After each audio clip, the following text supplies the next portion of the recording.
Muito bom dia para você que está acompanhando a programação da TV Mar. Nós estamos iniciando mais um TV Mar News nessa manhã de quinta-feira, 16 de julho. Para você que está acompanhando a nossa programação, precisa sair de casa, mas não quer perder o nosso programa, não tem problema algum. É só você baixar o aplicativo da TV Mar no teu celular e você vai ter toda a nossa programação da palma da tua mão. Nós também estamos passando ao vivo lá no portal Gazeta Web, então acessa www.gazetaweb.com e além de você poder acompanhar toda a nossa programação ao vivo lá no portal, também vai poder ficar muito bem informado sobre tudo o que acontece aqui no nosso estado, no país e no mundo inteiro. E vale a gente lembrar que nós também estamos presentes nas redes sociais. Segue a gente lá no Instagram, também no Facebook e acompanha a gente lá no nosso canal do YouTube. Lá você vai poder ver e rever as nossas matérias, entrevistas, programas e matérias especiais também, tá bom? E olha só, a gente costuma sempre dizer aqui que o TV Mar News é um oferecimento do Plano de Saúde Apvida, aquele plano de saúde completo para toda a família com cobertura odontológica e que cabe muito bem no teu bolso. Então, pensou em plano de saúde, pensou em Apvida, nesse a gente confia, tá certo? E a gente também não pode perder o nosso costume, né? A nossa tradição de abrir o jornal aqui nas nossas manhãs. Então vamos acessando a Gazeta Digital, www.gazetadigital.com.br e a gente vai então pegando os principais destaques da manhã de hoje aqui através da Gazeta Digital, os principais destaques para você acessar aí www.gazetadealagoas.com.br. Vai aparecer aí na sua telinha, vai aparecer daqui a pouquinho. Olha só, o principal destaque de Alagoas hoje, Alagoas se mantém na liderança em analfabetismo no país, diz IBGE, preocupante essa informação, né? Outras informações, o Ministério Público Estadual investiga denúncias de irregularidades no LACEN. O estado tem mais 17 óbitos e 859 casos de coronavírus. Também tem informações aqui a respeito do Fla-Flu de ontem, que a gente vai trazer mais informações no canal Esporte logo mais às 11h30 da manhã no comando de Viderlan Araújo. E outras informações aqui também, cidades já liberadas concentram 53% dos empreendimentos. A associação apela por socorro a empresas à beira da falência em Alagoas. Essas e outras informações é só você acessar www.gazetadealagoas.com, porque agora a gente vai ver mais um quadro, no nosso quadro análise, mais um vídeo do jornalista Arnaldo Ferreira, que dessa vez fez uma análise a respeito das aulas para os estudantes públicos aqui do nosso estado. A gente vai conferir então no vídeo de Arnaldo. Qual o futuro letivo para os 170 mil alunos matriculados na rede pública estadual de ensino e mais de 300 mil nas escolas municipais dos 102 municípios? Se comenta nos bastidores que a Secretaria de Estado da Educação pensa em retomar o período a partir de agosto, dia 3, talvez. Mas isso tudo são boatos, porque a secretaria não se manifesta publicamente. A assessoria de comunicação da secretaria também dificulta o acesso à informação. E os pais estão sem saber nada. O Sindicato dos Trabalhadores da Educação, Sinteal, que congrega os trabalhadores, assistentes, servidores, pessoal de auxílio, professores, o auxílio administrativo, né? Auxiliares administrativos, diretores, também não sabe de nada. O Sinteal não sabe de nada, porque a Secretaria de Educação também não conversa com o sindicato da categoria que atende as escolas públicas.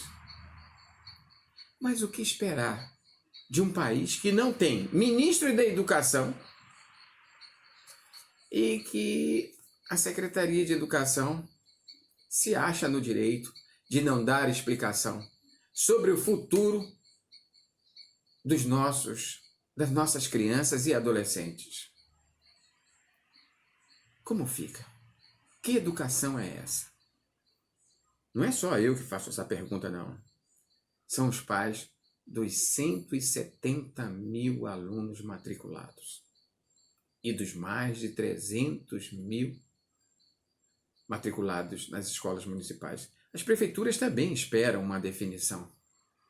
E secretarias municipais de educação também querem explicações. Qual será o novo calendário escolar? Eu também quero saber. Eu também quero saber, mas eu também quero saber como é que está a situação, como é que fica o andamento das investigações a respeito dos servidores públicos estaduais que receberam auxílio emergencial. A gente vai saber mais detalhes agora, ao vivo, com Viderlan Araújo. Bom dia, Viderlan. É isso mesmo, Paulane Santos. Bom dia para todos de casa. Olha, são mais de 22 mil servidores, aproximadamente 23 mil servidores que receberam parcelas do auxílio emergencial.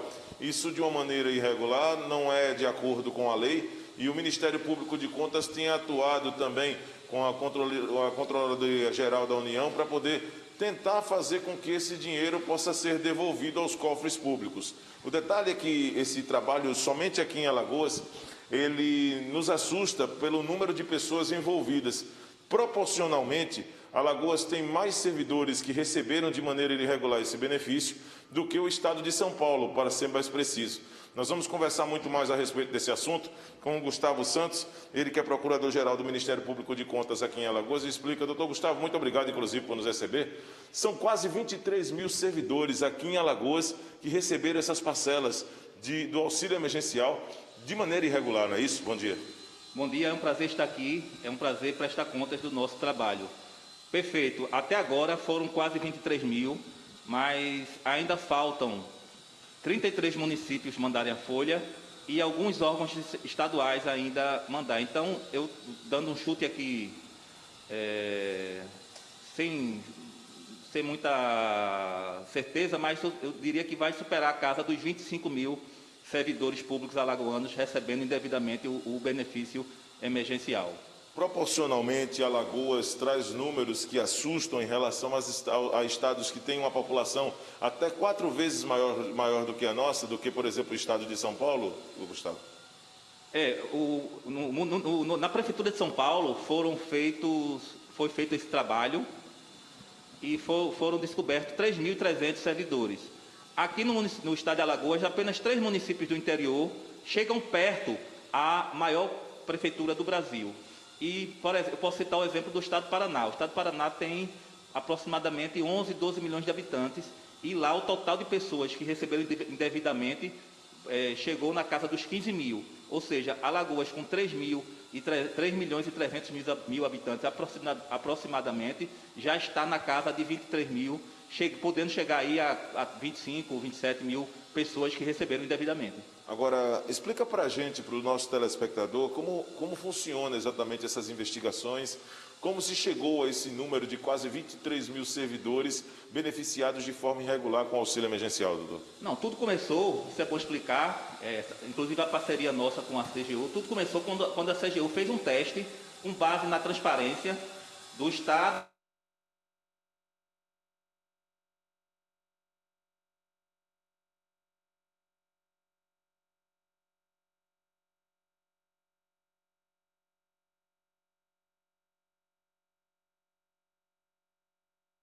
Um probleminha na conexão aqui, né, no nosso vivo, mas a gente volta daqui a pouquinho, então, trazendo mais informações a respeito dessa situação.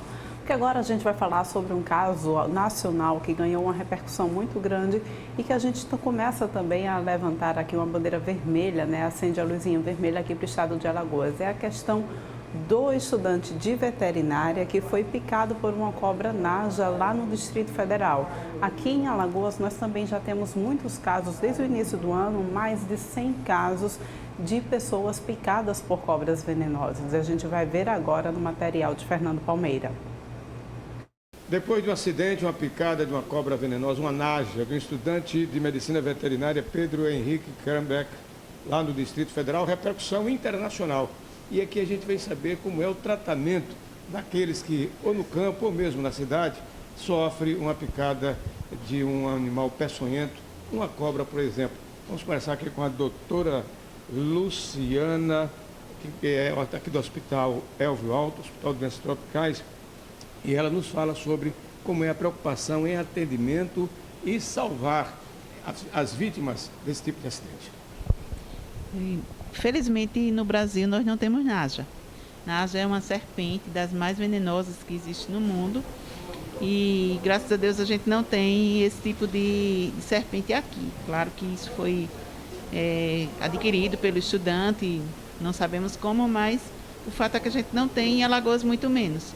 Mas nós temos serpentes, até agora, ao início de julho, nós tivemos 102 casos de pessoas picadas por serpentes aqui em Alagoas.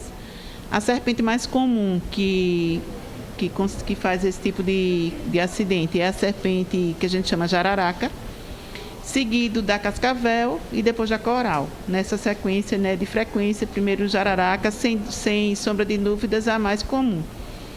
E a jararaca, a manifestação mais comum é dor e inchaço no local onde ela pica. É importante que as pessoas tomem a medida de procurar um atendimento médico, porque o tratamento é feito com um soro específico, que é um soro para cada um desses tipos de cobra, existe um soro específico. O medicamento... É o soro antiofídico. É um antídoto para o veneno. Existe, para cada um desses, existe um que tem também componentes de cada um misturados contra essas peçonhas. Mas existe cada um específico. Então, a gente trata baseado. Muitas vezes a pessoa traz a cobra, e a gente consegue identificar pelas características, mas muitas vezes não. Então, por exemplo, a cascavel, ela tem um chocalhinho na cauda, mas as outras nem sempre é possível a pessoa também trazer e às vezes é difícil de identificar. Mas a clínica é soberana. Então, a jararaca, ela causa mais manifestações no local da picada.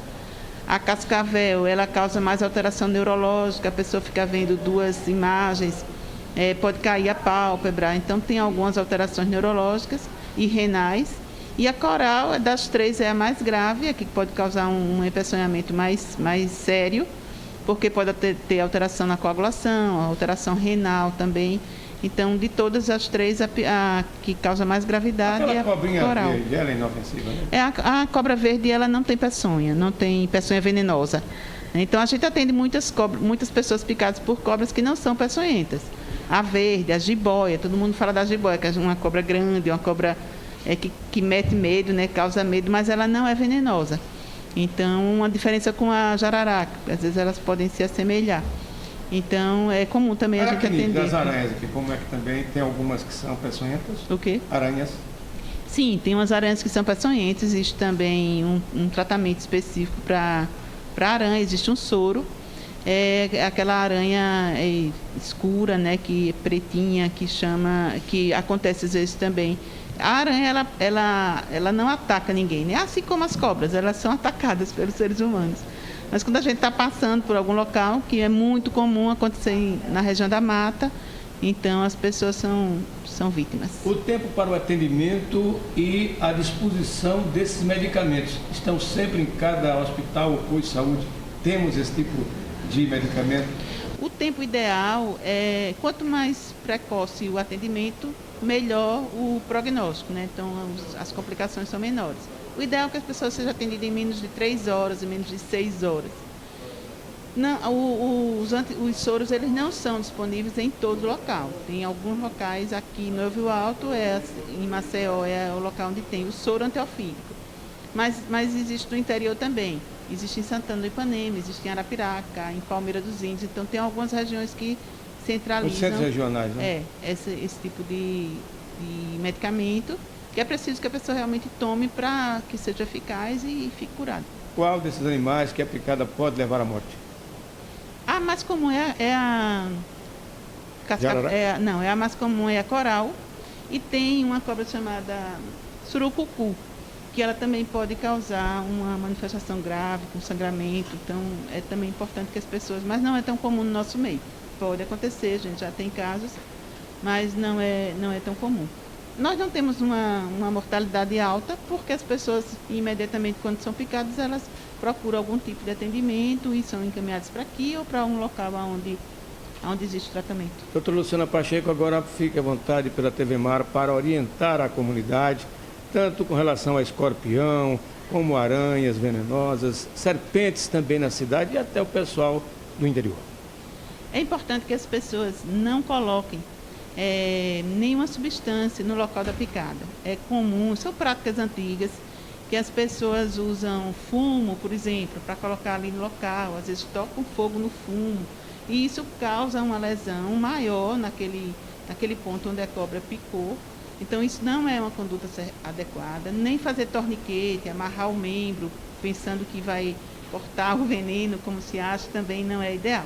Então, no momento de um acidente, procurar imediatamente o pronto atendimento da sua cidade, que lá, se ele não tiver o soro, vai encaminhar para um local onde esse soro está disponível.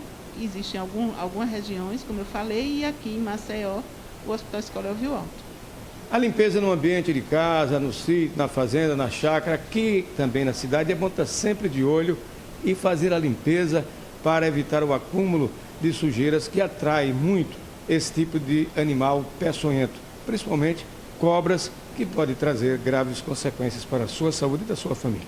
Com as imagens de Chico Nogueira, aqui do Hospital Escola Elvio Alto, no Trapiche da Barra, Fernando Palmeira para a TV Mar da organização Arnon de Melo, no canal 25 da NET. Pois é, gente, preocupante, vamos ficar atentos, né? E agora a gente vai, então, passando as informações para vocês a respeito do boletim sobre a Covid-19 aqui no estado de Alagoas. Colocando aí na sua telinha para que você também possa acompanhar junto comigo como é que está a situação do boletim.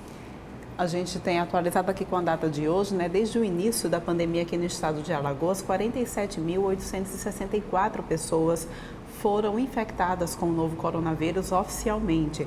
40.876 foram já recuperadas, né, dessa doença. 1.536 casos seguem em investigação, ou seja, são casos suspeitos. E nós temos aí a marca já, infelizmente, de 1.331 óbitos confirmados.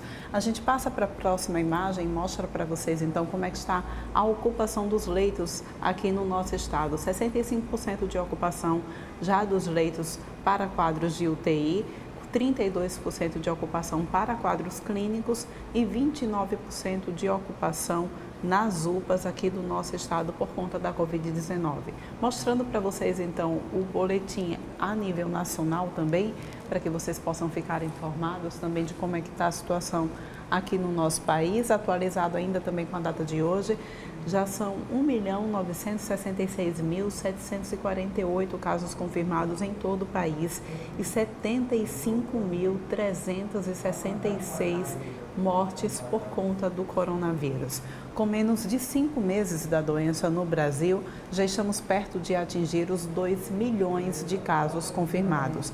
No total, 11 estados, mais o Distrito Federal, apresentaram alta de mortes. São eles o Paraná, Rio Grande do Sul, Santa Catarina, Minas Gerais, São Paulo, Mato Grosso do Sul, Acre, Rondônia, Roraima, Tocantins e Piauí. O Brasil registrou mais de 600 mil pessoas diagnosticadas ainda sob período de isolamento para a recuperação. Esses são os dados, então, aqui do boletim passando para vocês, para que vocês possam acompanhar. E agora a gente volta ao vivo, né, com o Viderlan Araújo trazendo informações. A gente teve um probleminha técnico e agora volta então com ele trazendo informações a respeito dessa situação dos servidores estaduais aqui do nosso estado que receberam o auxílio emergencial indevidamente. Viderlan.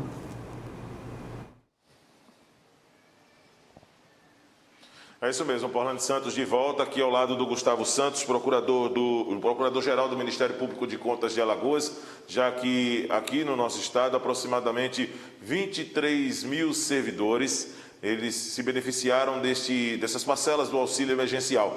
Doutor Gustavo, você falava exatamente dos procedimentos que o Ministério Público de Contas tem adotado para poder fazer com que os prefeitos tenham mais participação, principalmente para a entrega dessas listas já passadas para os municípios, não é isso?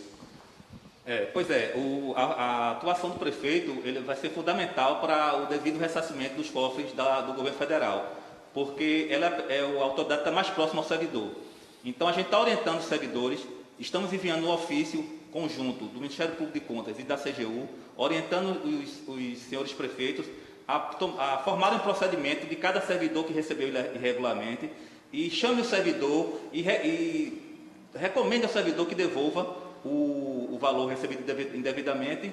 Só que em alguns casos, o prefeito pode tomar outras atitudes, porque em alguns casos os servidores fraudaram realmente o banco de dados do governo federal para um benefício ilícito, o que configuraria um crime. E todo crime, ele é um ilícito funcional também. Então, o servidor que fez isso pode sofrer uma reprimenda na prefeitura através de um processo administrativo disciplinar.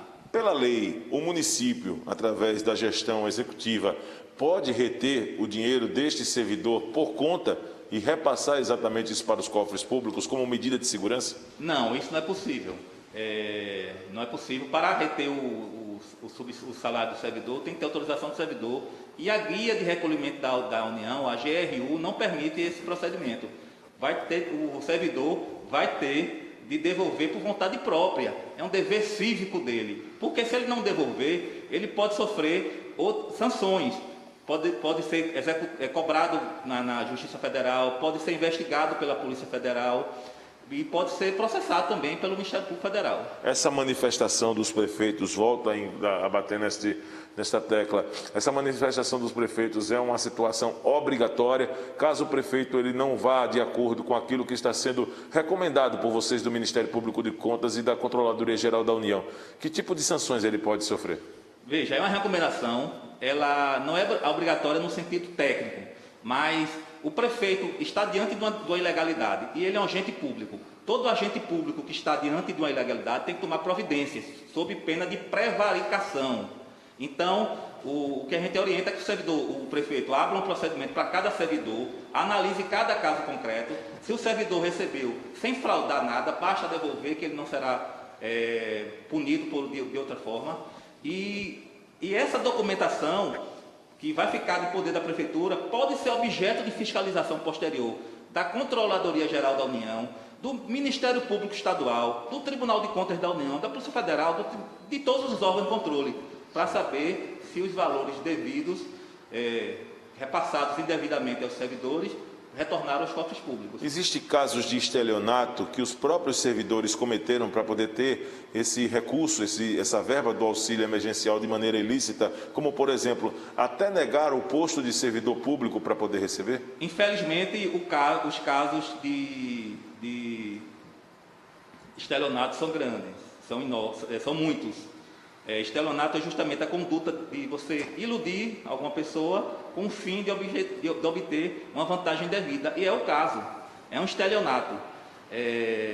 São muitos. Então, essas pessoas também, elas podem ser processadas pela Polícia Federal, Ministério Público Federal, e sofrer uma penalidade disciplinar, porque, ainda que não seja contra o município, o servidor deve ter uma conduta ética proba em toda a sua vida. Então, os estatutos do servidor público municipais, estaduais e federal, eles dizem isso, que o servidor deve ter uma conduta condizente com a sua condição de servidor.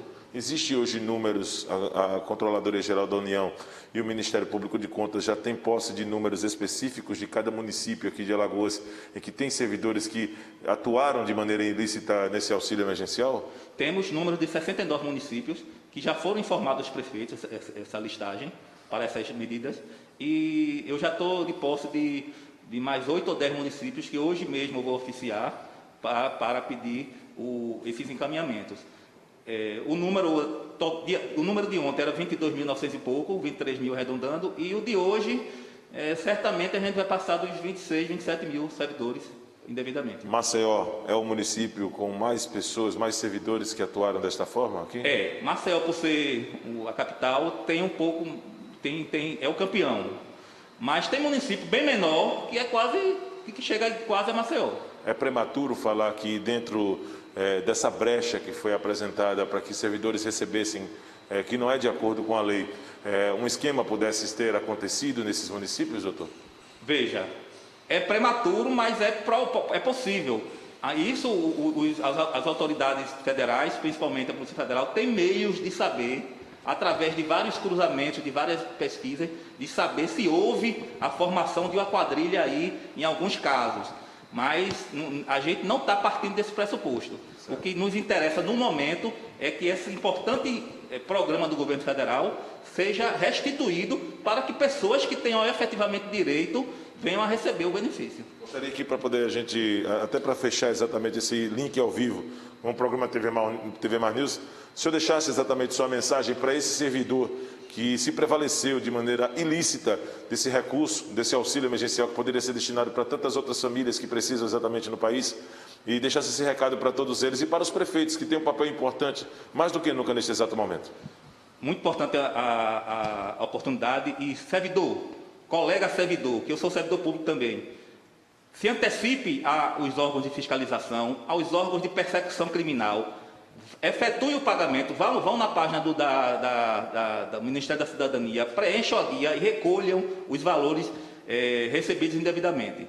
Isso já vai ser muito, muito importante. Seu prefeito, se o senhor não enviou a folha de pagamento à CGU, por favor envie. E os que receberam a nossa ofício com os encaminhamentos, com a lista do município de pessoas que receberam indevidamente, por favor, tome as devidas providências. O prefeito é o maior agente público do município, ele tem que tomar providências diante de uma ilegalidade verificada, que pode ser que, provavelmente não, com certeza, essas atitudes agora serão investigadas por outros órgãos no futuro próximo.